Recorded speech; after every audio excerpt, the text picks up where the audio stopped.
the hall.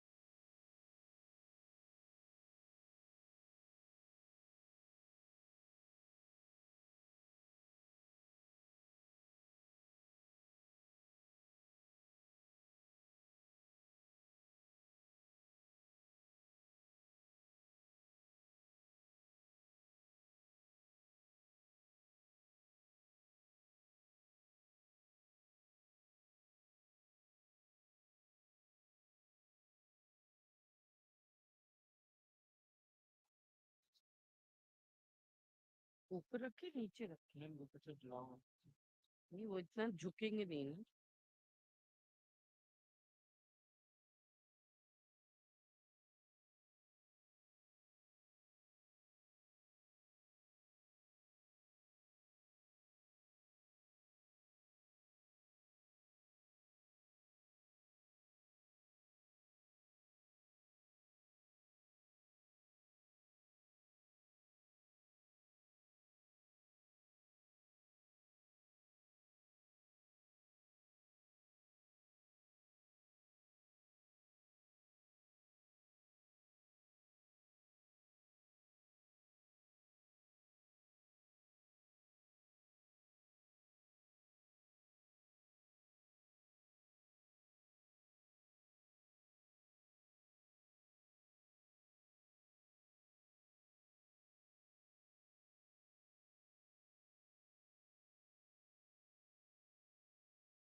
Friends, ladies and gentlemen, please join me in welcoming Mr. Azim Premji, founder chairman, Wipro Limited.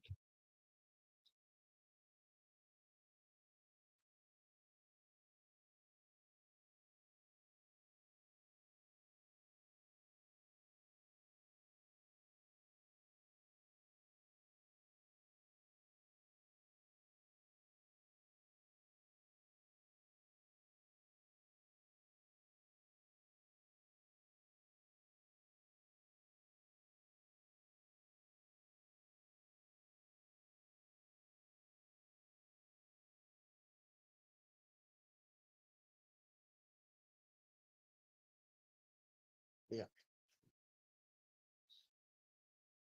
Your lights to have your lights to show game from the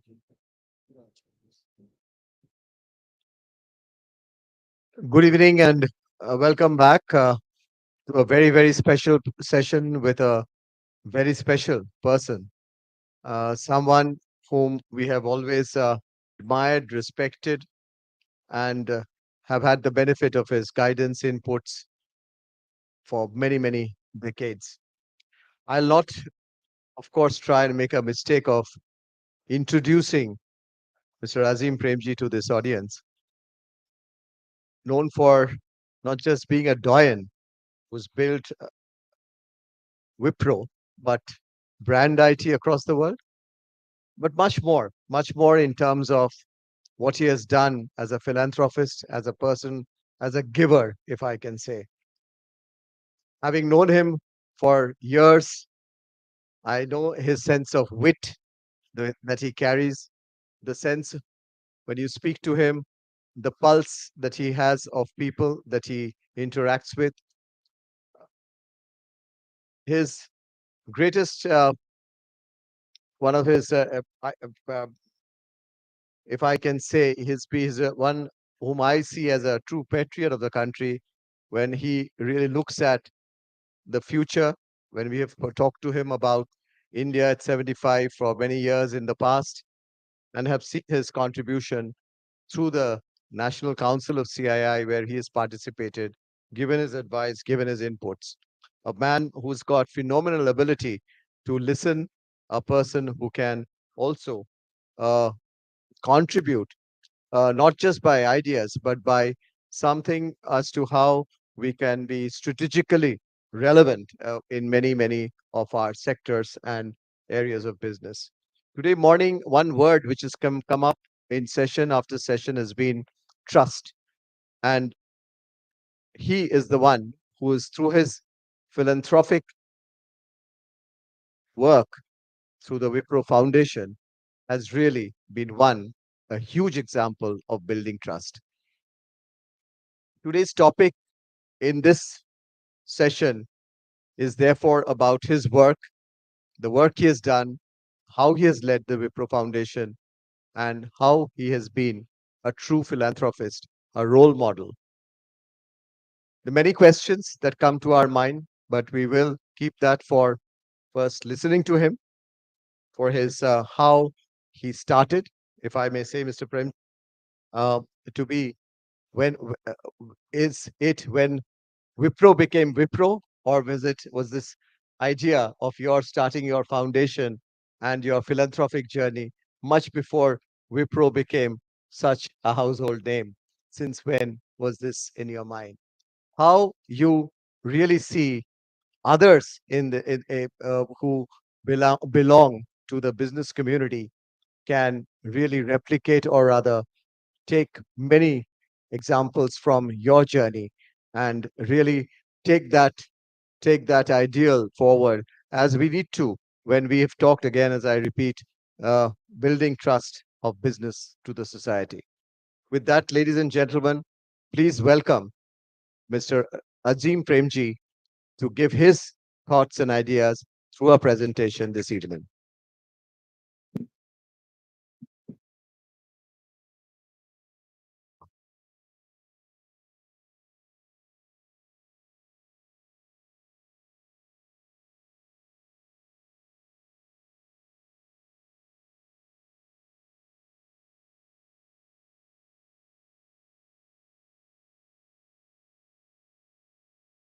The topic you people have given me sounds very sophisticated. So I will give my talk on the topic. But when you ask questions, I would much rather you ask questions on our philanthropy because I spend 60%, 50% of my time on the Azim Premji Philanthropic Initiative. Good evening to all of you all. It's a pleasure being here in spite of the heat of Delhi. Bangalore is 27. Delhi was 43 today. Uh, Let me start by pointing out a few things which I feel are very important to the context of this topic. For us to be responsible, the first thing is that we must conduct with the highest standard of conduct and integrity. Integrity is fundamental to everything. If there is lack of integrity, there's lack of character.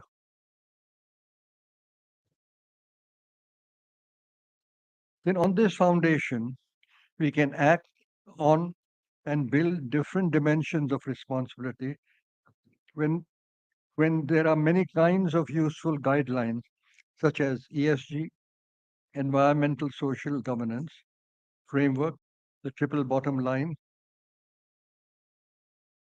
accounting, which includes many important things. For example, our responsibility towards tackling climate change, fair treatment of workers and vendors, responsibility towards communities we work in,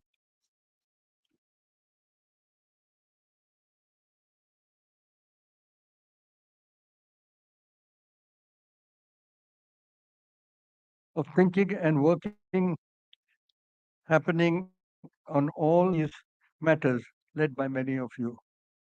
But though these matters are integral parts of the topic of our discussions, I'm not planning to talk about them. So, what do I want to talk about today? I will emphasize a few things which are perhaps even more basic. In fact, they are so basic that we don't think about them as matters and we often pass them by. Let me start with a bit of history with which all of us are familiar with in India. India was colonized since the early 18th century. Before it became part of the British Empire, it was actually colonized by the East India Company. People don't realize this, which was a limited company for in profit, very much like the businesses we run today. I do not need to list here the, the devastating effects of the actions of the East India Company. The company was acting in a manner to maximize its wealth and maximize its income. Without doubt, all this happened because the company acted with no consideration for the people of India.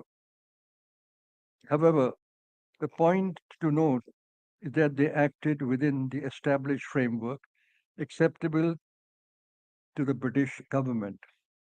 They were the handbook of the British government and the Crown. The East India Company was not really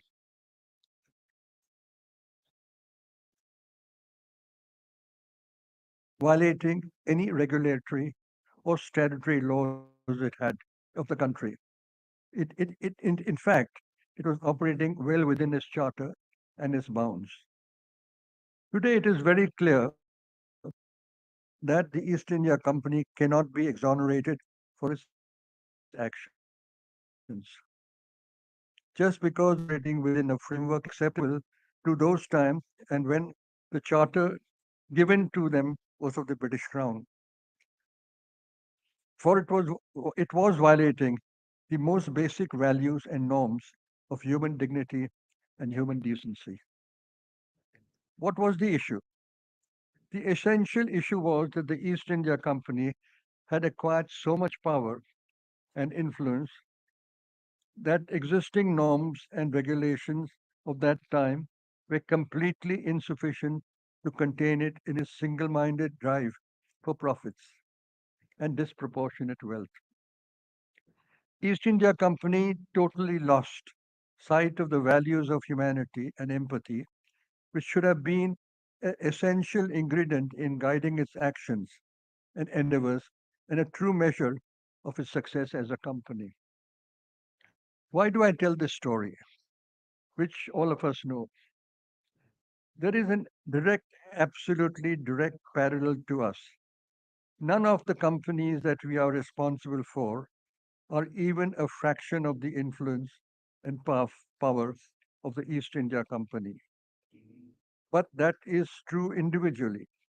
When we look collectively at the role of the companies or businesses in our country, we must go continually beyond any framework that we have set up for ourselves. We must ask the most basic fundamental question about where is our society, where is our worker, where is our work,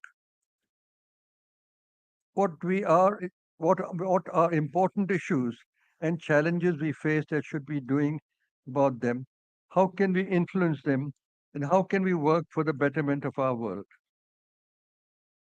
While we keep talking about corporate social responsibility, we must understand that collectively, as a businesses, there are no limits to our responsibility. We are responsible for almost everything in the future. It is only when we have this deep understanding of the enormity of our responsibility that we can collectively create a sustainable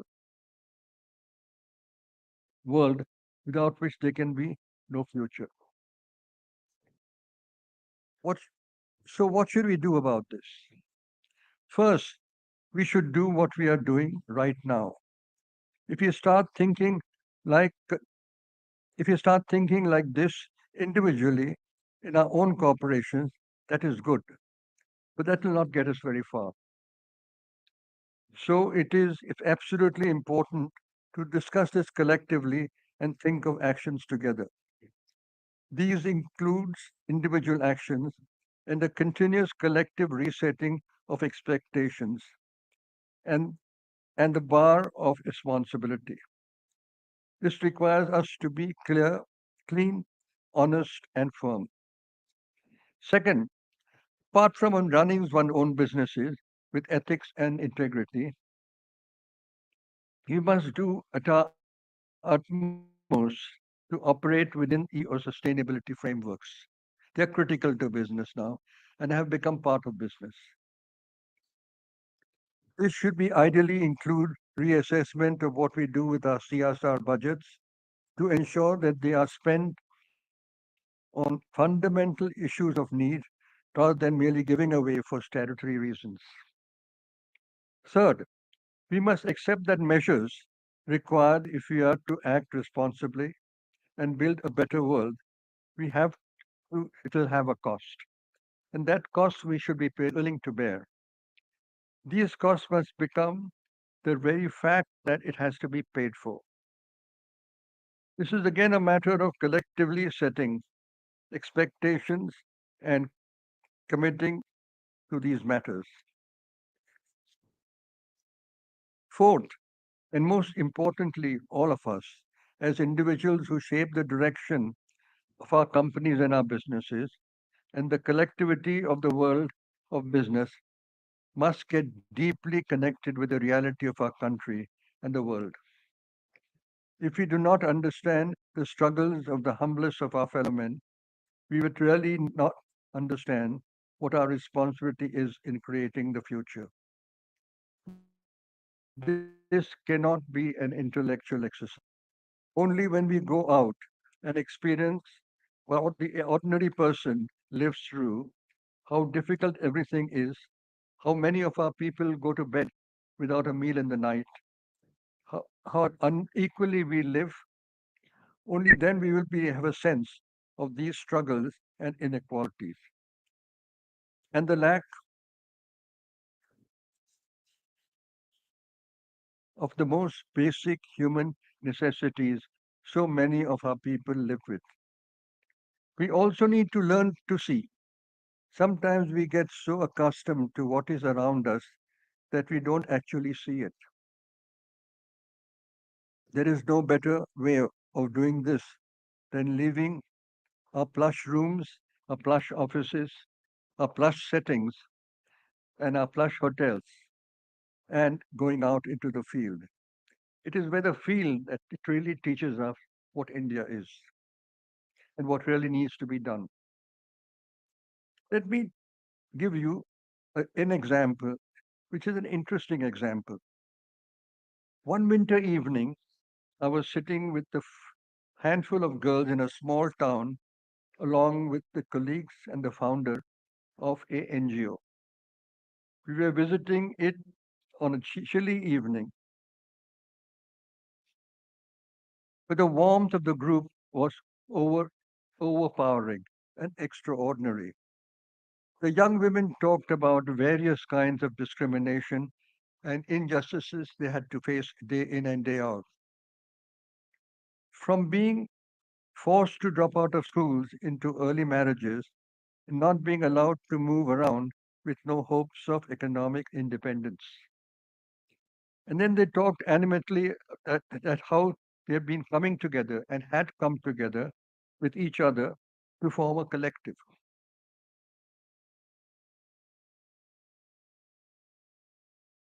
With the help of the NGO, which has transformed their lives. The NGO led this collective. They no longer succumb to many of the earlier pressures, and injustices as they have learned to support each other, which is most important. People must learn to support each other if they want to have a real effect. Their communities too started seeing them with new eyes as women with potential and not girls who are a burden. It is not that society was miraculously changed, But at least these girls and others like them have worked together to change their whole lives. And it's extremely successful modern collectivism. And it draws this parallel to when I said about businesses working together. The energy of the group of girls was infectious, their confidence remarkable, and their stories inspiring. The founder of that NGO sat silently by because the girls said everything. He and his small team had worked there dedicatedly for over 3 decades. And he came from a highly qualified background, and he devoted his life to this. He is relatively unknown, but the difference he and his team have made to hundreds of such young women does not call for any publicity. Its greatest possible reward lies in itself.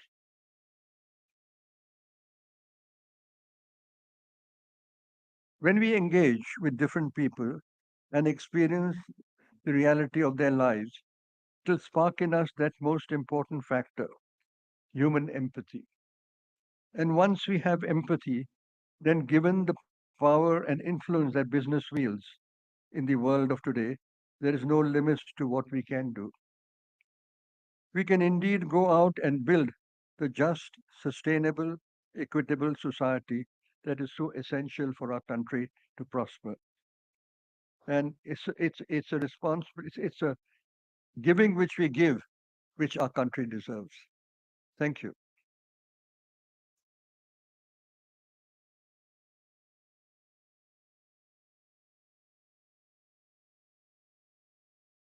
I'll be happy to take questions. Let somebody start off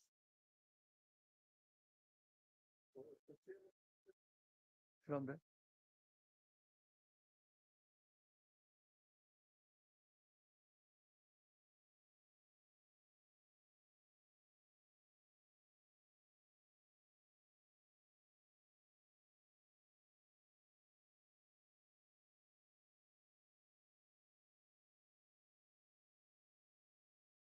Milon, first question. Yeah.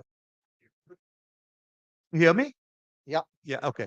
Mr. Premji, just coincidentally, last week we had a half yearly meeting in our company, and I was asked a question in a town hall sort of situation about who my role model was. And very coincidentally, just last week, I mentioned you as my role model.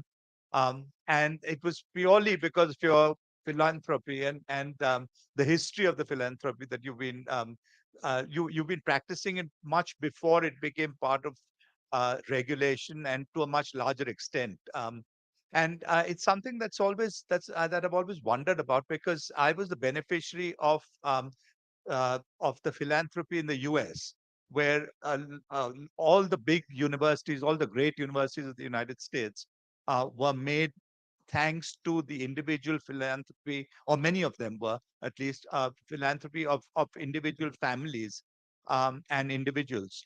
And the culture in the West is a little bit different in the sense that oftentimes very wealthy families leave very little of their wealth to their children, and in fact sometimes they say that that's actually a better practice to make their children fend for themselves, and they spend give a large portion of their wealth to philanthropic causes like education and so forth. But in India, we tend to give our money to our families and to our children. How did you strike this, or how did you make this decision initially to give away so much of your wealth to education? And how do you strike the balance between the Indian and Western um, models of giving to the family? No, I first discussed it with my family because it's very important to carry them with you. And I decided to give away most of my wealth and leave them enough so that they do not have to worry about their future. And that's as simple as that. And I continue to give a very significant part of my wealth to social good. Now, why do I do that? because I consider it my duty. As simple as that.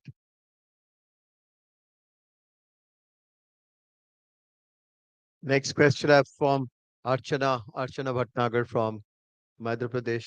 Archana. Good evening, Mr. Premji. I'm Archana Bhatnagar from Jabalpur, the geographical center of India. All I can say is that every time I read what you do, I listen to what you do, it literally gives me goosepimples. The word, what I caught from throughout your conversation was collective. You talked a lot of being collective and how to take the work that you're doing is so phenomenal. There are just 2 points or a question that I need to ask you is that I would like to ask you would why there are so many SMEs here, right in this hall, and I think each one does want to do something, but they need a little encouragement. And it can start at home only. It can start with their employees. There are many small schemes. So one, I urge you to your foundation to hold programs with SMEs who do not have an obligation to CSR, who do not have an obligation, but taking a cue from your goodness, your thing which you are sharing with the world. We all need to share a part of our wealth with the people who deserve. That is point number one. Point number two is through philanthropy only, I feel that reaching out to tier two towns and giving more jobs to people there. If I look at a lot of your employees who have come, they've migrated from tier two to come into Bangalore. So look at it if that is something that is possible that can go through. And I sincerely urge you to inspire others by holding similar sessions in states, maybe through CII, on philanthropy for SMEs. I'm convinced that many of the business leaders here are doing their own share of philanthropy. The reason I get a lot of attention because my scale is larger. No other reason. Their scale is smaller.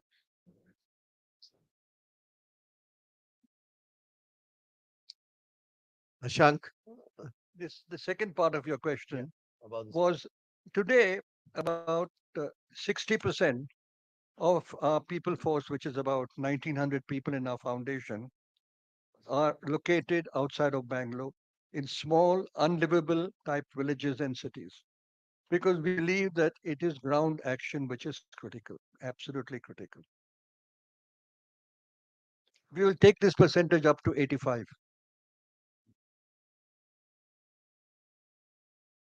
Mike here to Ashank.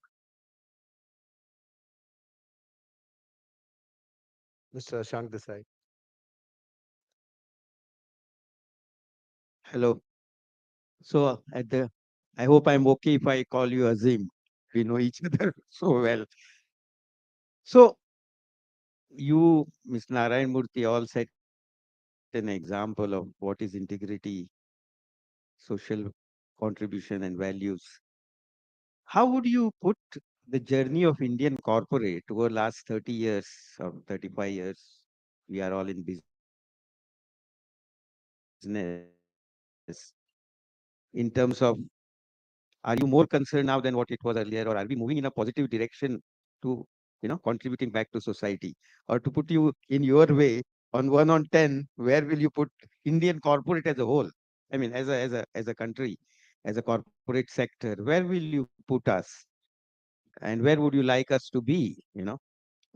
Setting you as an example, of course, but where do you place as a I'm convinced that the corporates of today are more ethical than the corporates of 20 years back, 30 years back, 40 years back. I'm absolutely convinced. One is because governments are cleaner. Two is because they've got a sense of ethics, which is something which guides them. They're definitely cleaner, no question about that. The second part of your question was just repeat that. No, going beyond ethics, larger contribution back to society as a measure. Your definition of integrity, I would suppose include all of that beyond ethical, but giving back to the society, contributing back to society. Where are we compared to what we were earlier? Are we moving in the right direction? Are we halfway or are we quarter way? Where are we? I think Uh, the generation previous to this generation, the very wealthy people, probably gave much more to charity. They set up institutions with their names, and they gave also liberality to charity without getting their names associated with it. I think some of the current generation is living in the shadow of that legacy, and they find they don't have to increase the amount of giving because the given giving by the fathers and grandfathers was so much. So there's an automatic bias. But I find the younger generation, the people who have really made it big by the age of 30 and 40, are getting much more conscious about philanthropy. Uh, they have been able to build professional organizations, therefore, they can delegate. They have wives who are more professionally educated and much more open to society and much more aggressive. So they can get their philanthropy done by their personal time and by the time of their children and of their spouses. So there's a distinct difference. I was heading a operation on philanthropy for all India, see what money we could raise. And we finally zeroed in on the 30-year-old to 40-year-old who had been successful in his business. We started single-mindedly focusing on them, and we were very successful, which is a pride to our people. So, Premji, one question which has come from the floor, and I thought that I'll ask you as the last question. Uh, there is a tremendous amount of challenge in a country like India when we have parts of the country much more developed than the other parts of the country, and there are issues like corporates and large corporates even want to rather work in an area which is theirs, like in a state or in a space or in a district which they would like to do, which is in their vicinity or in their area. But then there is need for other parts of the country where corporate sector's involvement into CSR and social development is required more, and perhaps that gap needs to be bridged. So how do you think that that could be addressed? Because there are parts of the country where corporate sector's interests might be relatively lesser, but that needs much more attention for more equitable development of the country. I'll tell you what our strategy is, what our approach is. We are today present in 60 of the poorest districts of India, and we have a ground presence in 300 locations in that district. So we are close to the customer, to use a business phrase. And we find that that is very essential because we are not only in education, we are known to be in education, working with the government schools, government teachers, government head teachers, but we have other initiatives which are equally important. We have now entered healthcare in a big way, working with primary health centers, secondary hospitals, setting them up ourselves, and tertiary hospital, which we're in the process of setting up. We are in livelihood in terms of how can we raise the income of a family. Like, for instance, small and marginal farmers, by better practices, more diversification, can raise the earnings significantly. We are in philanthropy. We have 900 NGOs we give donations to, which are between 3 years and 5 years. We have a significant number of them who we give a 7-year commitment to, and we have a few who we give a corpus grant to. So they can be uh, they do not have to spend time, all their time or most of their time, trying to raise money. So we really have diversified. In fact, now we have diversified into get setting up creches for children up to 3 years.